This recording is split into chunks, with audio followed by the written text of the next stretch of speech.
Hi అండి. Welcome back to our channel Sanas కుకాలజీ. ఈరోజు మన రెసిపీ వచ్చేసి ఎంతో రుచిగా ఉండే ఛోలే మసాలా అండి. ఈ ఛోలే మసాలాని మనం ఈరోజు నార్త్ ఇండియన్ స్టైల్‌లో సింపుల్ వేలో ఈజీగా చేసుకుందామండి. అదే రుచితో. పదండి ఇప్పుడు దీన్ని ఎలా తయారు చేయాలో చూసేద్దాం. నేనిక్కడ ఒక కప్పు కాబూలీ శనగలను ఓవర్ నైట్ నానబెట్టి తీసుకుంటున్నానండి. ఈ శనగలు కనీసం ఒక 6, 7 గంటలు నానాలి. ఇప్పుడు గ్రేవీ కోసం మిక్సీ జార్‌లో ఒక కప్పు ఉల్లిపాయల్ని వేసుకోవాలి. ఇప్పుడు ఇందులోకి ఒక 9-10 వెల్లుల్లిని, 1 ఇంచి అల్లం ముక్కని, 1 ఇంచి చెక్కని, ఒక 3, 4 లవంగాలు, 2 యాలకులను వేసుకొని మెత్తగా గ్రైండ్ చేసుకోవాలి. చూడండి ఇలా గ్రైండ్ చేసి పక్కన పెట్టుకోవాలి. ఇప్పుడు ఇదే జార్‌లోకి ఒక కప్పు టమాటాలని గూడా వేసుకొని వీటిని గూడా మెత్తగా గ్రైండ్ చేసి పక్కన పెట్టుకోవాలి. ఇప్పుడు కుక్కర్‌లోకి ఒక 4 టేబుల్ స్పూన్ల నూనెను వేసుకోవాలి. నూనె బాగా వేడయ్యాక ఇప్పుడు ఇందులోకి 2 బిర్యానీ ఆకులని, 1 టేబుల్ స్పూన్ జీలకర్రని వేసుకొని మనం గ్రైండ్ చేసుకున్న ఉల్లిపాయ పేస్ట్‌ని గూడా వేసుకోవాలి. ఇప్పుడు దీన్ని బాగా వేయించుకోవాలి. ఇప్పుడు ఇందులోకే ఒక 2 పచ్చిమిర్చిని కట్ చేసి వేసుకోవాలి.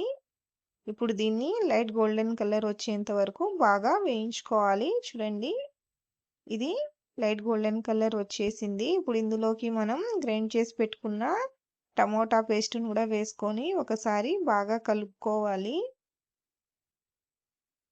ఇలా బాగా కలుపుకున్నాక లో ఫ్లేమ్‌లో ఒక 2, 3 నిమిషాలు బాగా కుక్ చేసుకోవాలి.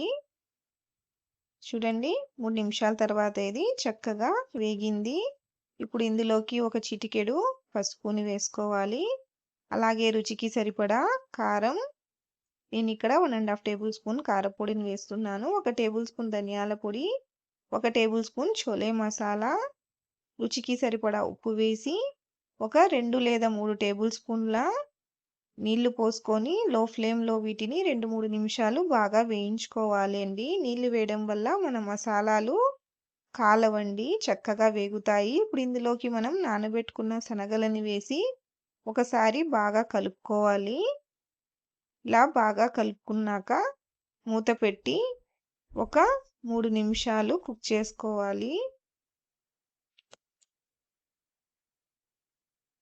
3 నిమిషాల తర్వాత చూడండి ఇవి చక్కగా ఈ మసాలాతో ఒక 10% కుక్ అయ్యాయండి. ఇప్పుడు ఇందులోకి ఒక 2 కప్పుల నీళ్ళని పోసుకోవాలి. ఇప్పుడు ఒకసారి బాగా కలుపుకొని మూత పెట్టి ఒక 5, 6 విజిల్స్ వచ్చేంత వరకు ఉడికించుకోవాలండి.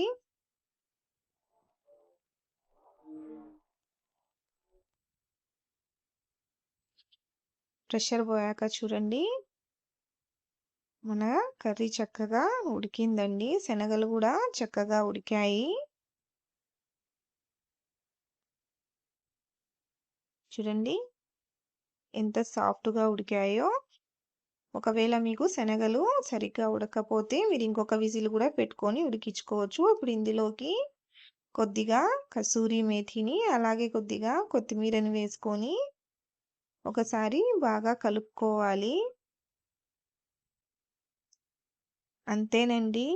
ఎంతో రుచిగా ఉండే మన ఛోలే మసాలా రెడీ అయిపోయింది. ఈ ఛోలే మసాలాని రోటీలోకి గానీ, చపాతీ, నాన్స్ అలాగే పుల్కాలోకి, రైస్‌లోకి గూడా ఈ ఛోలే మసాలా చాలా బావుంటుందండి. మీరు గూడా తప్పకుండా ఈ ఛోలే మసాలాని ట్రై చేయండి. మీకెలా అనిపిచ్చిందో నాకు కామెంట్‌లో తెలియచేయండి. వీడియో నచ్చితే లైక్ చేయండి, షేర్ చేయండి, అలాగే నా ఛానల్‌ని సబ్స్క్రైబ్ చేసుకోండి.